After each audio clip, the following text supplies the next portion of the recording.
How's it going, guys? Our Media here, and today I have some big news. There has been a giant leak today, and this is a leak of every single Madden 18 player's rating, and it's on a big spreadsheet, so I'm going to leave that down in the description, the link for it. But today I'm going to give you the rating of every single Bengals player above a 60 overall, because there are like about 15 guys who are below a 60, and most people don't even know they're on the team, or diehard Bengals fans would know they're on the team, but besides them, they're nobodies, and maybe we'll see them emerge in preseason or camp or something, but as of right now, no one knows who they are. So we're going to go through all of the Bengals players' ratings, and I'm going to give my thoughts on them.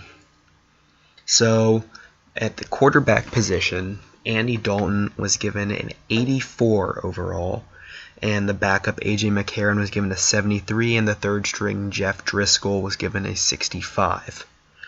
I think the 84 is a bit low for Dalton, personally, just because his offensive line was so bad last year that it made him look a lot worse, and really, I feel like the quarterback's rating is a lot of the times based off of either what you've done in the past, which Dalton has had good numbers in the past, or your record, and he had a bad record last year, and so I believe that's why Madden gave him the 84 overall. Fine, whatever. An 84 is acceptable, I think, considering other players such as Kirk Cousins is an 85, Dak Prescott's an 86, Ben Roethlisberger's a 91, Carson Wentz is a 79. That's about your baseline. So he's way better than Carson Wentz and way worse than Ben Roethlisberger. Next, let's go to the running back position, where I have 4 guys listed here. Gio Bernard is an 86. Jeremy Hill is an 82. The rookie Joe Mixon is a 79. And the special teamer Cedric Pierman is a 71. Now, how I feel about these, I feel like Gio got a really high overall. I don't think he played that well last year.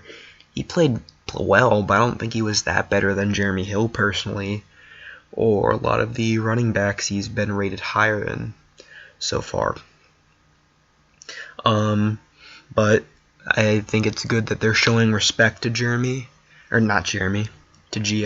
I think Jeremy Hill's rated about just right, and that's where he was at the end of Madden last year. And Joe Mixon is a 79. I feel like that's kind of high for a second rounder, but I think also Madden and everyone has been listening to how talented Joe Mixon could really be, and that seems about right for him. At the wide receiver position, we're going to go through all of them. There's a lot rated within above 60. We have A.J. Green at a 94 overall, Brandon LaFell at an 82, John Ross at a 77, Tyler Boyd with a 74, Cody Core and Josh Malone both with 68s, Alonzo Russell with a 62, and Chris Brown and Alex Erickson with 61 overalls. I think AJ, they hit it right on the hammer, if not a little low for him, considering he's one of the NFL's best wide receivers, but he's also one of the best ranked in Madden, being like the 20th best player overall in this year's Madden. Brandon LaFell is a bit high. He had a lot of yards last year, which is what I'm sure Madden looked at, but he also had a lot of touchdowns. But the reason he had those numbers is because A.J. Green was injured. John Ross, I think the 77 is fine. What I do not think is fine is the speed, as they gave him a 98. I mean, come on, Madden. Just give Ross the 99. He broke the combine record. I don't know what you want to give him a 99. You want him to run like a sub 4 second 40? He's not Bo Jackson, come on. Tyler Boyd 74, I think that's a bit low. Cody Core 68, I think that's also a bit low. They both showed a lot of improvement last year, and they're lower. They're both lower than they started Madden last year. And Josh Malone, Chris Brown, Alonzo Russell, we haven't really seen anything from them. They're fine. Alex Erickson, I think, got lowballed very badly. He was the best returner in the AFC last year, so hopefully his best returner, sorry. So hopefully his return stats are 99. So even if he's a 61 receiver, his kick returns like a 95 at least. Tight end, Tyler Eifert's a 91. I think that's really fair, especially because of his time that was out. That might even be a little high. Tyler Croft, CJ Uzoma are both 69s. I feel like Uzoma might need to be a little higher, but I think Croft's fine. One of my favorite rookies out of this class, Mason Schreck, just for name alone, got a 68 overall, which is really high, especially for some of the people he's higher than. But whatever, that's fine, even though he's a 7th round pick. And then Keithan Carter, I've never heard of this guy in my life, but I guess he's on the team. He's a 67. Also, fullback or tight end or H-back, whatever you want to call him, Ryan Hewitt is a 78. Alright, now let's go into offensive line, and it's about as pretty as you'd think. The best offensive lineman is Russell Bodine, the center, with a 78 overall. Clint Bowling, the running back. Whew, it's late. Clint Bowling, the left guard, is a 77. I'm listing what they're going to play for the Bengals this year, not what Madden has them listed as, because Madden has them listed at different positions. Cedric Ogbuehi, the left tackle, is a 72. Andre Smith, the right guard, is a 74. Eric Winston, a right tackle, is a 72. Jake Fisher, probably the starting right tackle, is a 70. And then backup of offensive linemen, we have J.J. Dielman, the center, is a 66. T.J. Johnson, the other backup center, is a 67. And Trey Hopkins, the backup guard, is a 66. Which means if one of the... Oh, also we have Christian Westerman, the rookie last year, who's also a 66. Which means if you're playing a connected franchise, which I will be doing a Bengals connected franchise on my channel, you're going to be in trouble if any of the offensive linemen go down. And so that is the whole offense, all the players above 60 overall. And now we're going to jump into the defense. I think the offensive ratings were pretty good. I think the defensive ratings, they got a little lowballed. I think the offense, we got a lot of players higher than they should be, particularly Mixon, Bernard, John Ross, not AJ Green, Tyler Eifert, Mason Schreck. A lot of those guys got highballed, I think. A lot of these guys on defense, besides one really big guy, I feel like got lowballed. So let's start at the ends. We have Michael Johnson at a 76. We have Chris Smith at a 67. We have Carlos Dunlap at an 86. We have Will Clark and Wallace Gilberry both at 70s. We have Carl Lawson at a 66, and the guy I believe is really high is 3rd round pick Jordan Willis at a 76. Madden rookies out of the 1st and 2nd round typically don't pass 70, and because Willis is a 76, I really hope he shows that production in real life. I think that's really high, but he's going to be a fun piece to play with. At the defensive tackle position, Geno Atkins is a 91, Pat Sims is a 72. Rookie Ryan Glasgow got a 68, which is pretty high, I think. Brandon Thompson is a 67, and Andrew Billings, who I think got way lowballed, got a 68. We haven't seen him play yet, so it's fine. But if we see him play and he plays well, or as solid as at least Pecco did, I think a 68 is way too low. I think Carl Lawson at a 66 kind of makes up for Jordan Willis's rating at a 76. His 66 is a bit low. I'd put him at about a 70, 71, around there. But I'd say a 66 is fine because he's a 4th round pick. Now we go into the linebackers. Vontaze Burfict is an 87. I feel like that's kind of low, but also, you know Vontaze Burfict's problems. You don't want to Madden wouldn't want to award him because 31 other teams in the league see him as a dirty player, and so they don't want to award him just because Bengals fans and players think he's very good.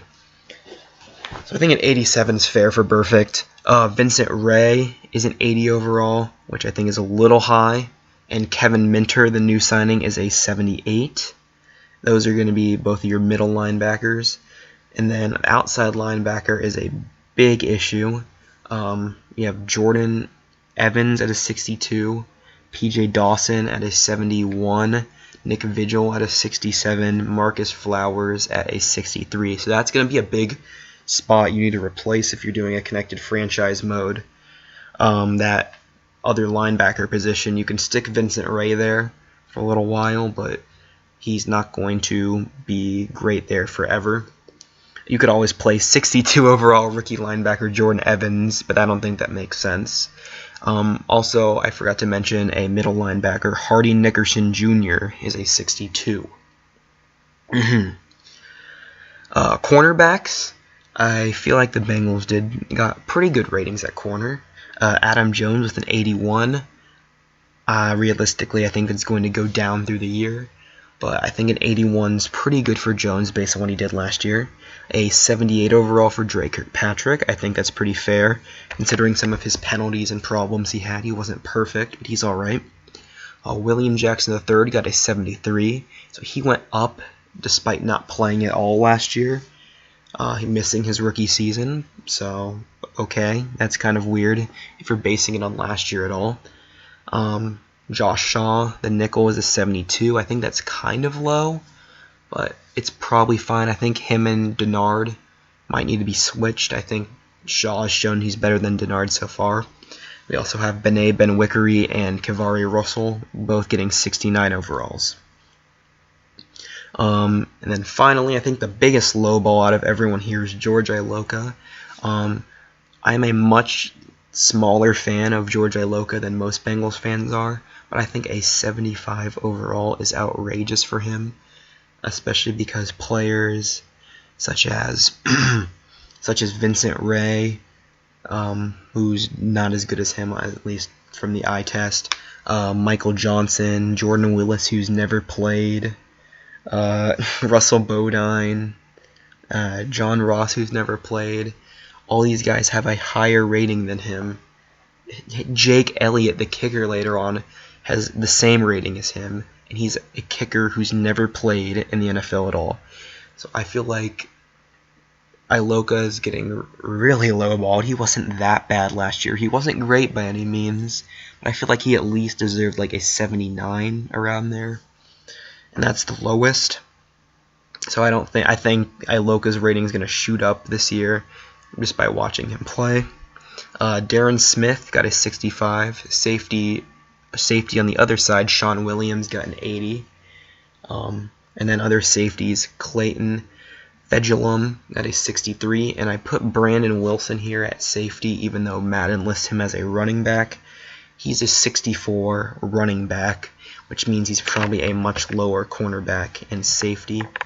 And then on the special teams, Jake Elliott and Randy Bullock have 75 and 74 overall respectively, and Kevin Huber has a 72. So what do I think of these ratings? I feel like they're all very fair for the most part. I think Iloka's is very off. I feel like Jordan Willis's is very off, but the other way. I think other than that, most of the ratings are pretty solid. They're all very similar to last year's Madden, only changing by a couple overalls. I don't remember exactly what Iloka had. I guess I can look it up real quick. But other than him, everyone's within a couple overalls from the last Madden besides the rookies. So I think that's pretty fair. So I like the ratings. I want you guys to leave a comment below if you like the ratings, if you think they're high or low or whatever. And now we're just going to wait for the George Iloka rating to load. And in Madden 17, he was he was an 84 at launch last year, and he ended up at a 77 at the end of the season, which 77 is still low for him. I think the 84 is high. Last year at week 8, they had him at 81, and they dropped him 5 points after week 8 to a 76. So I think his week 8 rating was actually perfect last year at an 81. But if they feel like he really deserves to be lowered, I suppose that's fine. The only reason he really dropped is he had a huge awareness drop. So if you can boost that awareness up in the player XP upgrader, he should be back to an 80 something or whatever. But again, I just wanted to share these ratings with you in the leak. I will leave the link to the spreadsheet in the description, and I just want to thank all of you guys for watching. Subscribe for more Bengals coverage and some college football coverage coming up in August. I'll see you guys next time. Bye-bye.